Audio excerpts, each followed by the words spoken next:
নমস্কার। তো চলুন সবাইকে ওয়েলকাম। এই ভিডিওতে আমি আলোচনা করব ইমারুয়েল ফিন্যান্স। ইমারুয়েল ফিন্যান্সের রেজাল্ট নিয়ে ভিডিওটাকে বানানো হয়ে গেছে। Q3 রেজাল্ট নিয়ে আজকে আলোচনা করব এদের কনকল নিয়ে। ইমারুয়েল ফিন্যান্সের কনকলটা নিয়ে আমি ডিটেইলস আলোচনা করব যে কোম্পানি কিরকম গাইডেন্স দিল এবং এই মুহূর্তে ইমারুয়েল ফিন্যান্স কোন জায়গায় দাঁড়িয়ে আছে। বেসিক্যালি পুরো কনকলটা আমরা অ্যানালিসিস করব ইমারুয়েল ফিন্যান্স। যদি Q3 রেজাল্ট দেখেন মোটামুটি 37% এর মতো সেলস গ্রোথ করেছে আর প্যাট গ্রোথ করেছে মোটামুটি 61%। কোম্পানি যেটা গাইডেন্স ছিল FY24 এদের টোটাল প্যাট ছিল কত 4 crore 4 কোটি টাকা প্যাট ছিল। কোম্পানির গাইডেন্স ছিল নেক্সট 3 ইয়ার্স এরা 8 to 10x প্যাট গ্রোথ করবে, মানে 32 থেকে 40 কোটি টাকা, মানে মিনিমাম 32 কোটি টাকা প্যাট করবে FY27 এর মার্চ পর্যন্ত। এবার যদি পুরো FY25 দেখেন এর 9 কোটি টাকা প্যাট করেছিল, মানে FY24 থেকে ডাবলের বেশি করেছিল। মানে যেরকম গাইডেন্স দিয়েছিল ঠিক সেভাবেই এগোচ্ছিল। FY26 যদি দেখেন অলরেডি 3টে কোয়ার্টার মিলিয়ে এরা মোটামুটি 11 crore প্যাট করে নিয়েছে।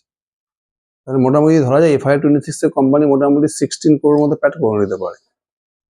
আর কোম্পানির মার্কেট ক্যাপ কত? কোম্পানির মার্কেট ক্যাপ মোটামুটি 232 কোটি টাকার মতো। তাহলে কোম্পানির ফরওয়ার্ডিং পি দের আছে কত 232 ডিভাইডেড বাই 16, 14-15 এই ধরনের পি আসছে, 13 থেকে 14-15 রেঞ্জের পি আসছে। ডিল তো নো ডাউট দুর্দান্ত অ্যাট্রাকটিভ ডিল। যদি এবার আমরা দেখবো কনকলে ম্যানেজমেন্ট এরকম গাইডেন্স দেবে। ইমারুয়েল ফিন্যান্সের পুরো ডিটেলস ভিডিও বানানোই আছে, বিজনেস মডেল, স্কোপ।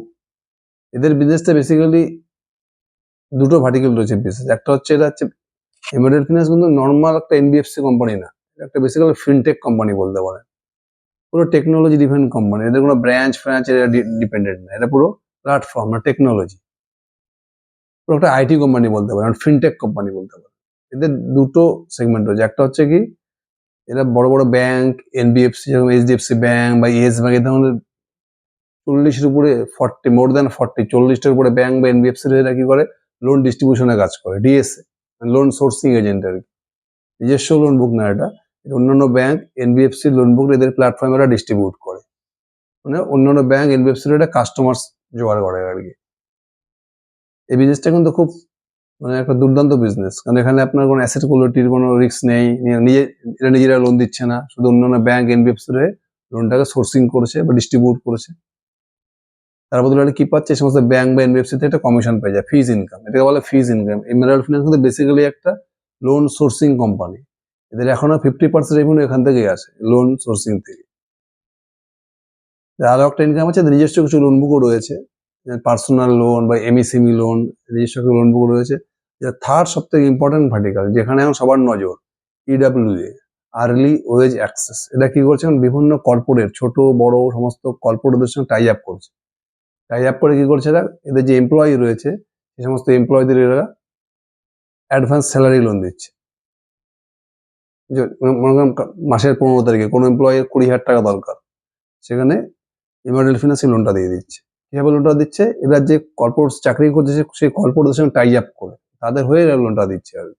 এবং স্যালারি দিচ্ছে, স্যালারি থেকে লোনটা পেয়ে যাচ্ছে। লোনের যখন এমপ্লয়ের স্যালারি পেয়ে যাচ্ছে এই স্যালারি থেকে লোনটা পেয়ে যাচ্ছে, লোনটা শোধ করে দিচ্ছে আর কি। এটা কিন্তু খুব সেফ লোন আর কি। কর্পোরেটদের সঙ্গে টাই আপ করে এদের এমপ্লয়ীদেরকে একটা অ্যাডভান্স স্যালারি লোন দিচ্ছে। এবং একজন এমপ্লয়ের স্যালারি 50,000 টাকা, মাসের 15 তারিখে কোনো এমপ্লয় যে 20,000 টাকা এখনই দরকার, শুধু 1 তারিখে 50,000 টাকা পাবে, 15 তারিখে 20,000 টাকা দরকার, তখন আসবে ইমারুয়েল ফিন্যান্স। মানে ইমারুয়েল ফিন্যান্সের কর্পোরেট মারফত এই এমপ্লয়ীকে 20,000 টাকা লোন দিয়ে দেবে। আবার যখন এমপ্লয়ি স্যালারি পেয়ে যাবে সে পুরো লোনটা শোধ করে দেবে হচ্ছে ইমারুয়েল ফিন্যান্স। এখানে ইমারুয়েল ফিন্যান্সের রিস্কটা কেন নেই, তার কারণটা হচ্ছে ইমারুয়েল ফিন্যান্স কিন্তু কর্পোরেটকে সঙ্গে টাই আপ করে কর্পোরেটের মাধ্যমে লোনটা দিচ্ছে, বুঝা গেল? যে এই লোনটা কিন্তু পুরো সেফ আর কি, মানে এনপি হওয়ার চান্স খুব কম, একদম এনপি হওয়ার চান্স নেই বললেই চলে। তাহলে এদের এখন 3টে ভার্টিক্যাল, একটা হচ্ছে বিভিন্ন ব্যাংক বা এনবিএফসি এরা কি করে লোন সোর্সিং এর কাজ করে, এটাদের মেন বিজনেস, মেন ধান্দা এটাই। তার সঙ্গে এদের নিজস্ব একটা লোন বুক রয়েছে যেখানে পার্সোনাল লোন বা এমএসএমই লোন দেয়। আর থার্ড হচ্ছে বিভিন্ন কর্পোরেটদের সঙ্গে টাই আপ করে ইডাব্লিউ দিচ্ছে, আর্লি ওয়েজ অ্যাক্সেস, মানে এমপ্লয়ীদের একটা লোন দিচ্ছে, অ্যাডভান্স স্যালারি লোন বলতে পারেন আর কি। যখন স্যালারি পেয়ে যাবে সঙ্গে সঙ্গে এমপ্লয়ীদের লোনটাকে শোধ করে দেবে, একদম 15 দিন 20 দিন হায়েস্ট 1 মাস, এই লোনের পিরিয়ডটা হচ্ছে হায়েস্ট 1 মাস। এই হচ্ছে এদের এমারেল ফিনান্সের মেন ধান্দা। তাহলে এমারেল ফিনান্সের টার্গেট কি ছিল, এরা কি বলেছিল যে FY27 এর মধ্যে এরা মিনিমাম 32 crore প্রফিট করবে, মানে FY24 যে প্যাট ছিল তার থেকে 8x প্রফিট করবে। আর কি বলেছে যে এদের যে রিসেন্ট বিজনেসটা চালু করেছে EWA, এরা কি বলেছিল FY26 এর মধ্যে এরা 250 কর্পোরেট মানে 250 কর্পোরেটের সঙ্গে টাই আপ করবে। যত কর্পোরেটের সঙ্গে টাই আপ করবে তত বেশি এমপ্লয়িরা EWA অফার করতে পারবে।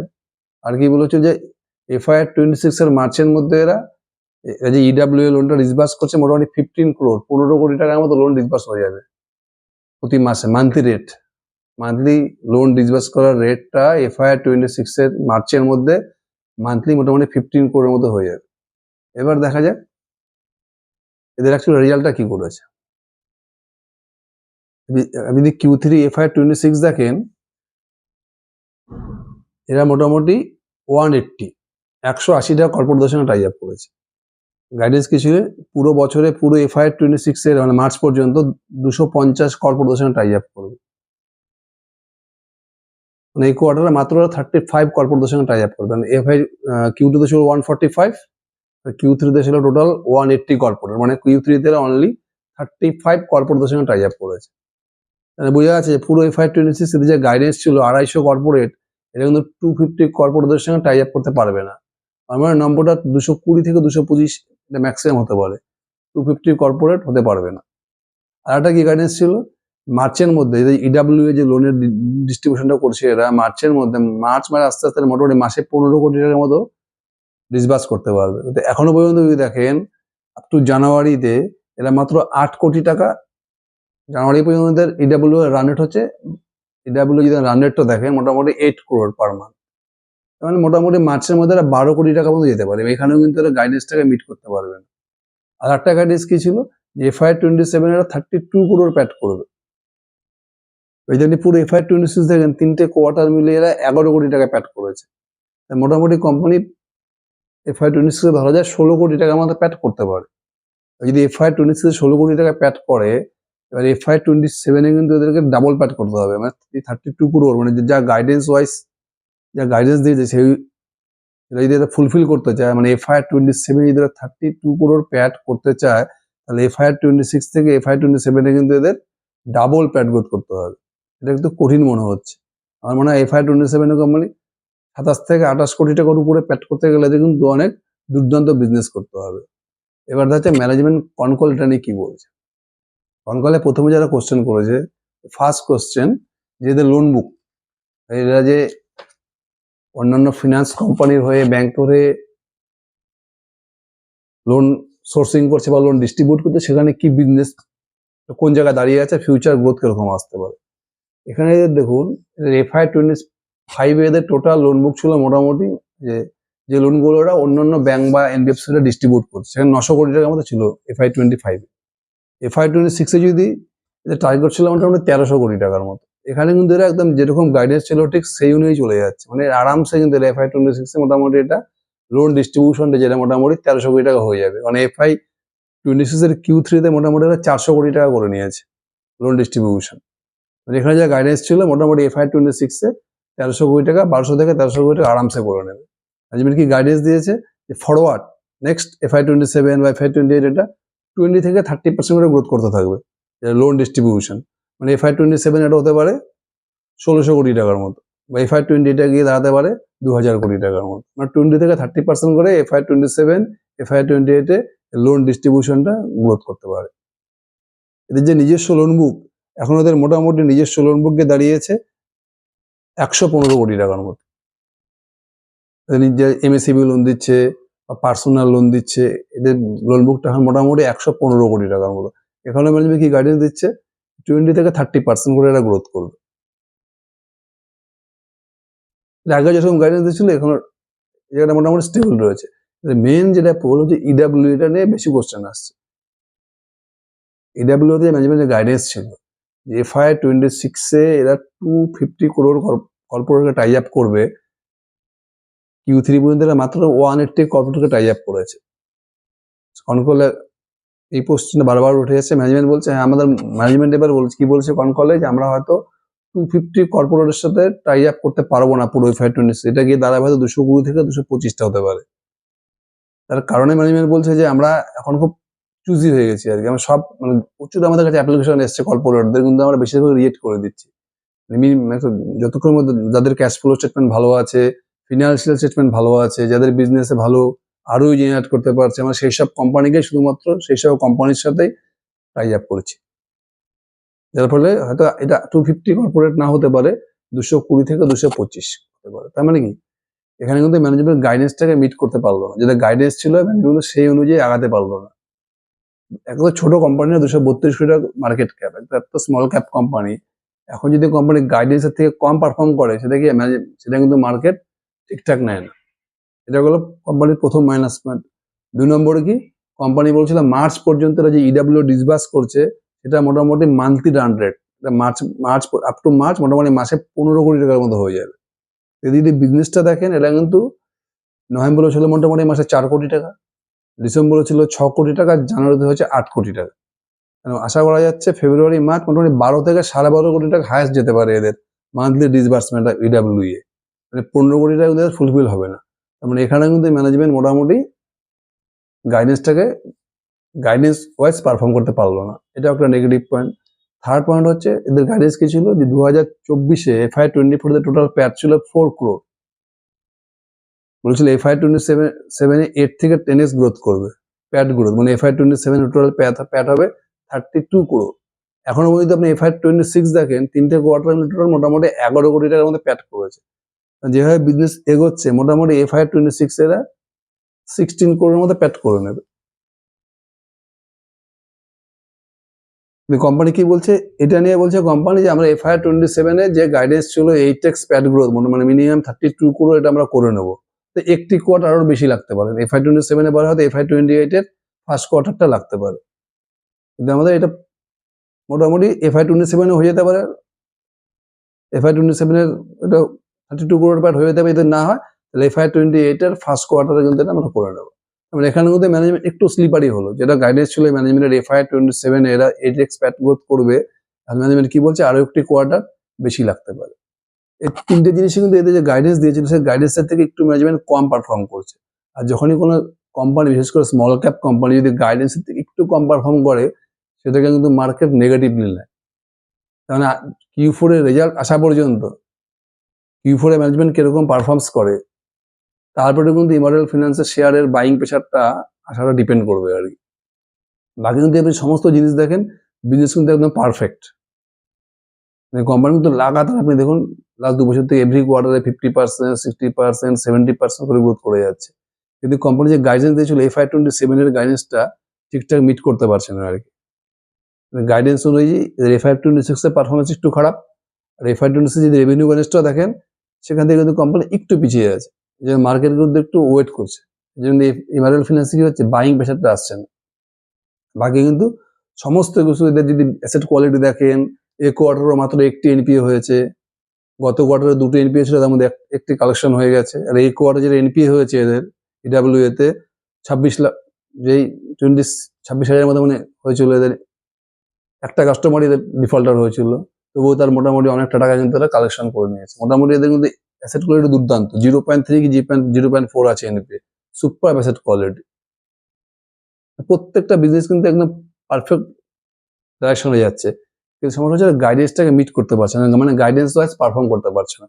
এটা যেহেতু সব থেকে ইমারেল ফিন্যান্সের বড় সুবিধা হচ্ছে, এদের কোনো ব্রাঞ্চ এক্সপেনশন করতে হয় না, পুরো টেকনোলজি ডিফেন্ড কোম্পানি, এই জন্য এদের অপারেটিং, এদের প্যাট মার্জিন হিউজ, এটা একদম এক্সেপশনাল। এদের প্যাট মার্জিন মোটামুটি 50%-এর উপরে, এখন ওদের প্যাট মার্জিন হচ্ছে মোটামুটি 51%, এটা কিন্তু ইমারেল ফিন্যান্সের বিশাল বড় প্লাস পয়েন্ট।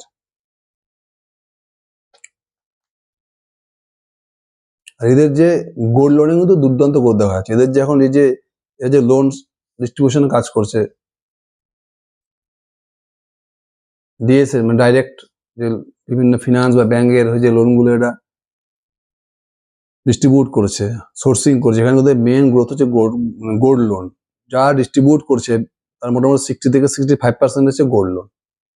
বুঝে গেল, কোম্পানির বিজনেস একদম ঠিক আছে, কিন্তু কোম্পানি যে গাইডেন্স দিয়েছিল FY26 total number of corporate, FY26 মার্চে এসে এরা যে মান্থলি যে বলেছিল যে এত টাকার আমরা ডিসবার্স করবো ইডাব্লিউ এ 15 crore, সেটা কিন্তু মিট করতে পারছে না, 12 থেকে 12.5 crore হতে পারে। আর প্লাস FY27 যে রেভিনিউ গাইডেন্স ছিল FY24 থেকে 8x গ্রোথ, সেখানে একটু কম চলে আসতে পারে। এটা নিয়ে মার্কেট চিন্তা করছে, এই জন্য কিন্তু এমআরএল ফিন্যান্সে বাইং প্রেশার আসে না, এখন মধ্যে ঠিক সেভাবে বাইং প্রেশার আসছে না, মানে বিজনেসের কিন্তু ডাইরেকশন একদম পারফেক্ট রয়েছে।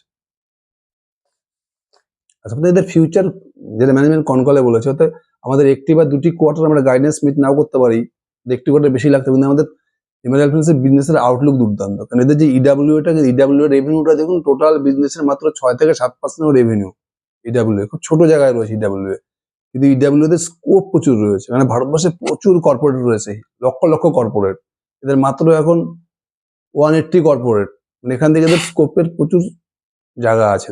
আর প্লাস কি, এরা যে ইডাব্লিউ করছে, মানে বিভিন্ন কর্পোরেটের সঙ্গে টাই আপ করে যে এমপ্লয়ীদের স্যালারি, অ্যাডভান্স স্যালারি লোন দিচ্ছে, তাহলে এদের কাস্টমার বেস বেড়ে যাচ্ছে। এবারে কি হবে, এই কাস্টমার গুলোকে তারা বিভিন্ন লোন অফার করতে পারবে না, gold loan, car loan, personal loan বা ইন্স্যুরেন্স, তার মানে কি প্রচুর ক্রস সেল করতে পারবে, মানে এদের ক্রস সেলের অপরচুনিটি কিন্তু হিউজ আছে। তার মানে ইডাব্লিউটা কি, ইডাব্লিউটা ওদের একটা বলতে পারেন যে প্ল্যাটফর্ম হয়ে গেলো বিজনেস, মানে ইডাব্লিউ তে কাস্টমারটা টেনে নিয়ে আসলো, তারপরে ওদের সমস্ত কাস্টমারকে এরা বিভিন্ন ধরনের প্রোডাক্ট অফার করতে পারবে, car loan, gold loan, personal loan, MSME loan বা ইন্স্যুরেন্স। তার মানে এমআরএল ফিন্যান্সের কিন্তু স্কোপ প্রচুর আছে। যেহেতু গাইডেন্সের থেকে একটু কম পারফরমেন্স করছে, কিন্তু মার্কেট সবসময় কোনো একটা স্মল ক্যাপ কোম্পানি যদি গাইডেন্স থেকে একটু কম পারফর্ম করে, মার্কেট সেটা খুব নেগেটিভ নেয়। এই জন্য কিন্তু এমআরএল ফিন্যান্সের বাইং প্রেশার ঠিকঠাক আসছে না। বুঝে গেল এমআরএল ফিন্যান্সের কি, কেননা ফিনান্সে এত অপরচুনিটি রয়েছে, এত ভালো ভালো অপরচুনিটি, যেখানে ক্যাপ্রি গ্লোবাল বা পিরামল ফিনান্স বা পোনাওয়ালা ফিনপ্রপ, এছাড়া আরো যত ফিনটেক কোম্পানি জ্যাগেল প্রিপেড রয়েছে, প্রচুর অপরচুনিটির অভাব নেই মার্কেটে ইনভেস্টরদের কাছে। এবং কেউ যদি গাইডেন্স থেকে একটু কম পারফর্ম করলে কিন্তু কি হয়, মার্কেট সেটা খুব নেগেটিভলি নিয়ে নেয়। আর এমনিতে ইমার্জেন্সি বিজনেসে কোনো প্রবলেম নেই। বুঝে গেল? Thank you.